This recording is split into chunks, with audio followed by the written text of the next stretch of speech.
Ora, o que vocês adoram, apesar de não conhecerem, eu lhes anuncio. Eu quero falar para você que acha que conhece a Deus pelo simples fato de você adorá-lo. E esse versículo que eu li aqui está lá em Atos 17, a parte B do versículo 23. E aqui é uma comprovação que é possível adorar sem conhecer. É possível receber de Deus sem se entregar para Ele. É possível você ter regalias, você ter resposta nas suas orações sem conhecê-lo e sem ter um relacionamento com Ele. E isso porque a misericórdia de Deus não tem limite. Uma prova de que a misericórdia dele não tem limite é que sempre que Jesus ia a algum lugar, alguma cidade, uma multidão o acompanhava. E aquela multidão não era de discípulos, não era de servos, não. Era uma multidão que estava interessada em receber algo de Deus, em receber algum benefício, fosse cura, fosse libertação de demônios, fosse alimento, mas todos eles tinham o interesse de receber. E esse versículo também que eu li aqui retrata exatamente 100% do que o Brasil vive ao longo de todos esses anos. O Brasil é um país cristão.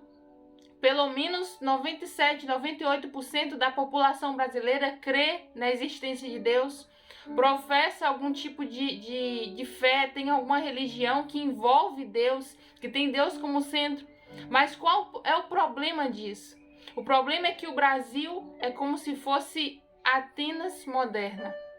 Aqui no versículo 17 de Atos, a partir do versículo 16, se você ler aí o texto completo, você vai ver que Atenas era uma cidade totalmente idólatra, como o Brasil é, infelizmente.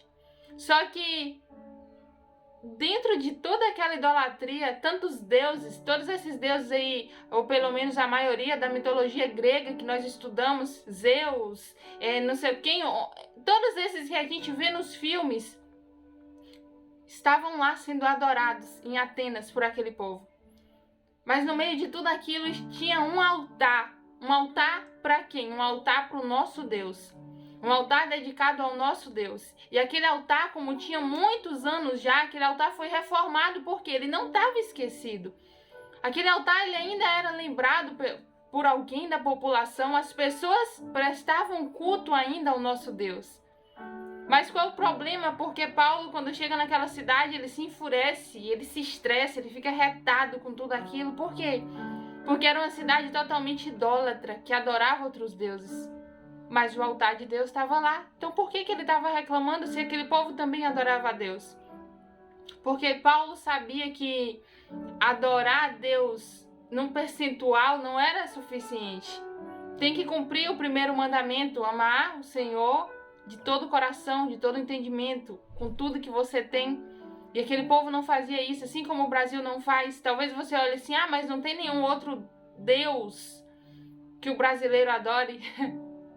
Infelizmente, é algo natural do brasileiro levantar altares.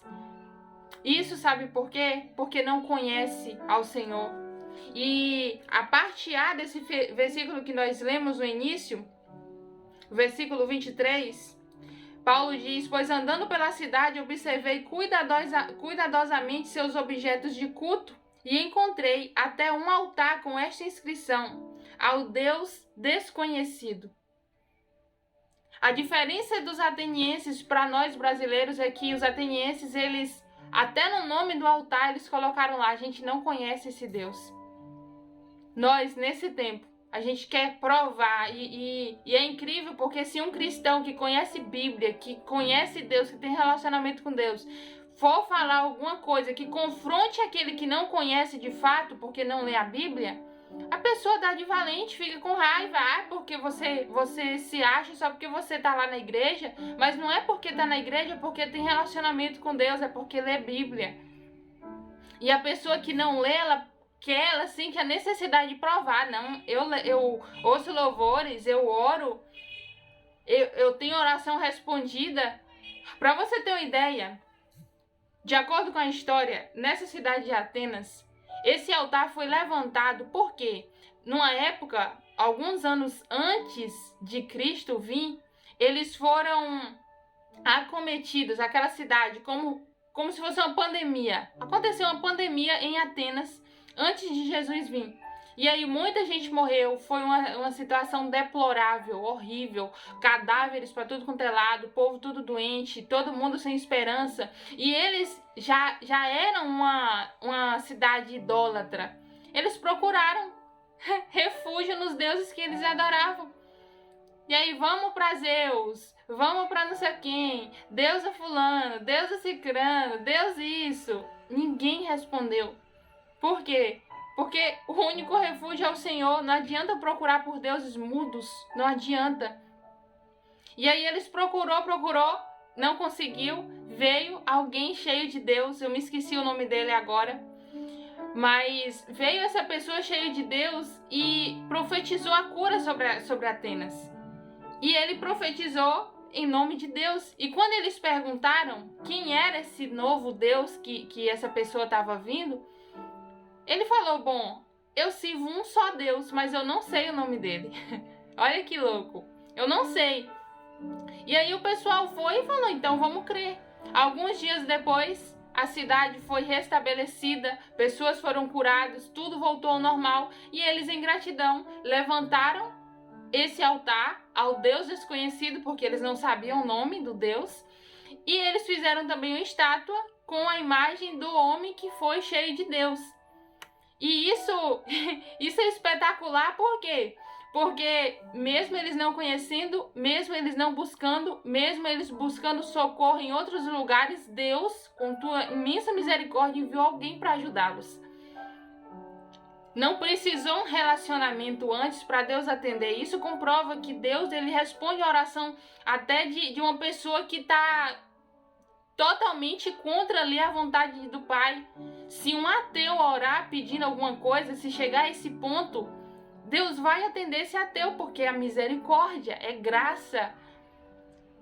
E aí, voltando para a história, passaram-se muitos anos, veio Jesus e aquela cidade continuou idólatra. Mas qual foi a pior parte?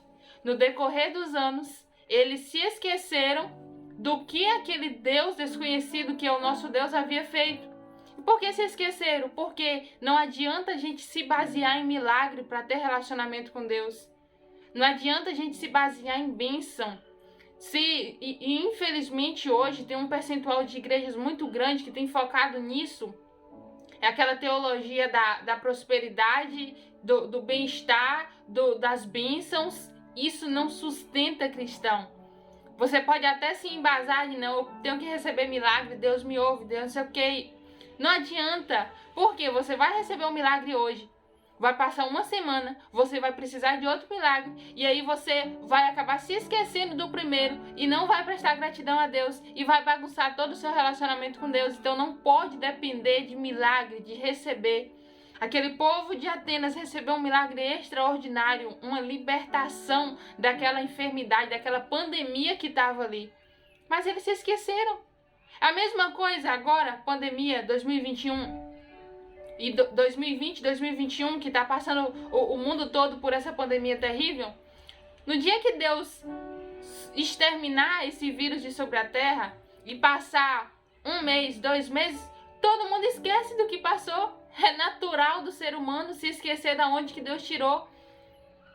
Então não adianta se basear nisso, e eles se esquecem e voltam para a idolatria. E é justamente por isso que Paulo se estressa, Paulo fica com raiva, porque eles adoravam, eles tinham um altar, eles já haviam recebido a bênção de Deus, mas eles continuavam dividindo a atenção. E o brasileiro é justamente assim. Você divide a sua atenção. É entre Deus e a minha vontade. É entre fazer o que Deus quer e fazer o que eu quero. E o que você quer sempre vai ser algo que vai te levar para o inferno. Porque a nossa natureza terrena é pecaminosa e ela só vai nos levar para o caminho da perdição. Então, se você ouve a vontade da sua carne, você vai ser condenado. Então, que você desperte. Agora, também não é para você olhar assim e falar, e agora? Como que eu vou me relacionar com esse Deus? Eu não sei nem por onde começar. Bíblia. Você precisa ler. meditar, mergulhar na palavra de Deus.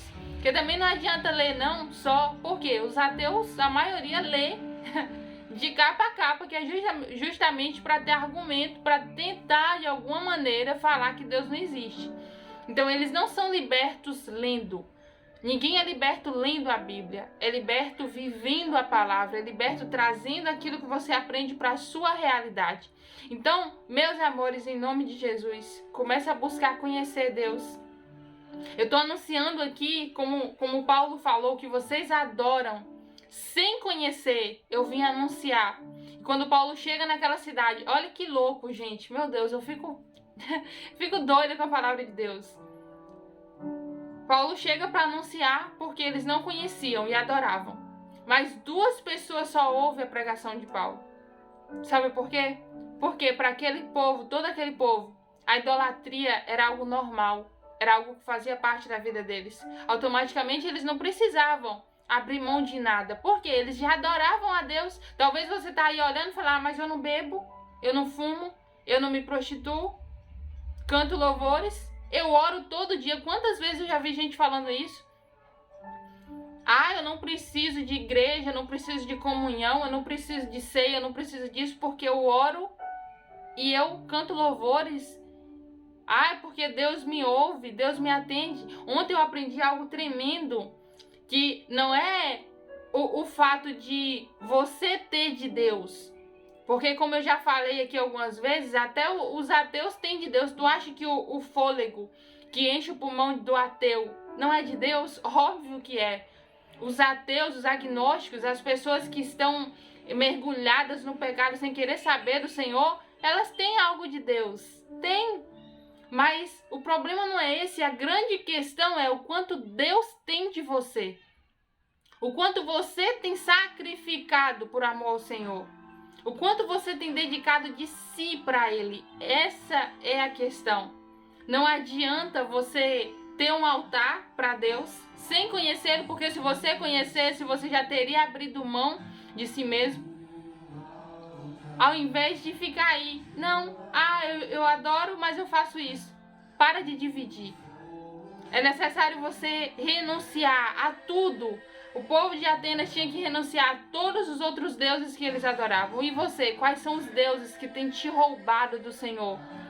O que tem te afastado da presença de Deus? O que tem te impedido de viver no Senhor? Não seja como a cidade de Atenas, que adorava a Deus, mas adorava outras várias coisas. Que fazia a vontade de Deus, que era adorar, mas fazia a vontade da carne. Não faça isso. Pare de dividir. O fato de você não conhecer, e agora, através desse vídeo, deu para você entender um pouquinho, já é um caminho para você começar a buscar, para você fazer diferente. Você precisa despertar agora. É triste que, eu não sei se é em terceiro lugar, se eu não me engano, é o terceiro lugar aí na média de país cristão. A gente está em terceiro lugar, mas o que adianta 98% da população crer, mas não viver em Cristo? O que adianta 100% da população ter de Deus e não dar nada para Deus? O que adianta? Nada. Então, em nome do Senhor Jesus, desperta, se entrega por Ele, abre mão. Não conheça Deus mais como Deus desconhecido, não. Que Ele se faça conhecido na sua vida. Pai, eu abençoo cada pessoa que está assistindo esse vídeo até aqui. Cada pessoa que necessita de ser liberto das próprias vontades. Que o Senhor tire as fendas dos olhos dessa pessoa, Pai. Que em nome do Senhor Jesus Cristo, que o coração de cada uma delas, Senhor, sinta desejo pela Tua presença. E que quando alguém assim como eu vim para pregar a Tua palavra, para ensinar alguma coisa do Senhor, que essa pessoa esteja com o coração aberto e disposto a aprender de Ti, para que seja liberta. Senhor, em nome de Jesus, alcance cada brasileiro, meu Deus. Que não sejamos mais conhecidos como um povo que crê no Senhor, mas como um povo que vive na Tua presença, um povo que o Senhor vive dentro de nós, porque de nada adianta, meu Pai, ter do Senhor e não te entregar nada. De nada adianta essa distância, de nada adianta, Senhor, a gente receber milagre, mas não se doar por amor de Ti, Senhor. Muda a história do Brasil, meu Deus, que o Teu Espírito nos conduza, Pai, a não só Te adorar, a não só receber, a não só falar o Teu nome como se fosse algo normal, não, mas que o nosso altar a Ti seja totalmente para o Senhor, em nome de Jesus. Guarda o Teu povo, Deus, guarda aqueles que já se entregaram a Ti, Senhor, em nome de Jesus é o que eu Te peço, que o Teu coração, querido e querida, que seja voltado para o Senhor. Que esse tempo de negociar sobre ter a presença de Deus e ter a presença da carne, que passe, que seja exterminado da sua vida.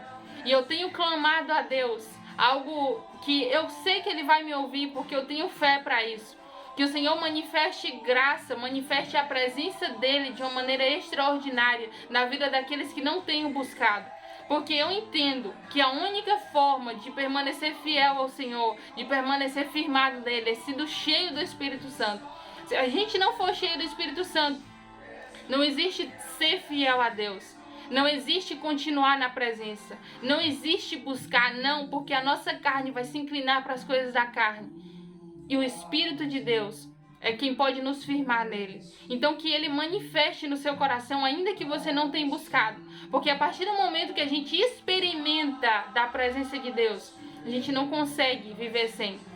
Então Deus te abençoe, Deus te guarde. Se inscreva aqui no nosso canal, compartilhe esse vídeo com alguém e deixe o seu like, tá? Independente se gostou ou não, como eu sempre falo, porque a intenção aqui não é agradar. É muito difícil receber, eu ia falar, é muito difícil pregar sobre isso, mas eu amo essas mensagens de direcionamento, de exortação, as mensagens mais duras. Eu gosto disso porque eu entendo que é o cuidado de Deus sobre a nossa vida, certo? Então que Deus te abençoe, que Deus te fortaleça e que você me ajude a alcançar mais pessoas, seja você um missionário. E é isso, até o próximo vídeo, em nome de Jesus.